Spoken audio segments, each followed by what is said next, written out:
ચાર ચોરની વાર્તા। એક ચાર ચોર હતા। એ નાની મોટી ચોરી કરતા। એક દિવસ તે શેઠની ઘરે ગયા અને શેઠની ઘરે જઈ અને તેમણે સોના ચાંદી હીરા માણેક મોતીની મોટી ચોરી કરી। ચોરી કરી અને તે જંગલમાં લઈ ગયા। જંગલમાં જઈ અને બેઠા હતા। ત્યાં બેઠા હતા તો તેમને ત્યાં ભૂખ લાગી। તો તેમણે વિચાર કર્યો કે આપણે બે જણા આ માલ મિલકત પાસે રહીએ અને બે જણા આપણે જમવાનું લેવા જઈએ। તો બે જણા જમવાનું લેવા ગયા। તો તે હોટલમાં ગયા। તો હોટલમાં જઈ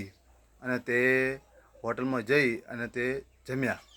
પછી એમને એવો વિચાર આવ્યો કે આપણે બે જણા છીએ, એ પેલા જે બે જણા માલ મિલકતની ચોકી કરે છે તો એમને મારી નાખીએ તો એ એમ કહે છે કે આપણે ભોજનમાં ઝેર ભેળવી દઈએ। તો એ ભોજનમાં ઝેર ભેળવી દે છે અને લઈને નીકળે છે।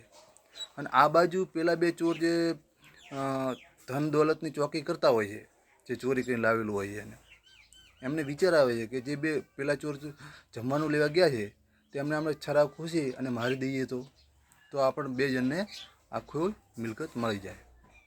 તો પછી એ બે જણા ચોર હોય છે એ ઝેર ભેળવી અને ખોરાક લઈને આવતા હોય છે, જમવાનું લઈને। તો એ લઈને આવે છે એવા જ પેલા બે જણા છરો ખુશી અને બે જણને મારી નાખે છે। અને પછી પેલા બે ચોર હોય છે એ હવે એમ કહે છે કે હવે આપણે શાંતિથી જમવા બેસીએ। તો પછી એ જમવા બેસે છે, પણ એ જમવામાં ઝેર હોય છે એટલે એ પણ મરી જાય છે। ઝેર હોય છે એટલે ખાય છે એટલે મરી જાય છે।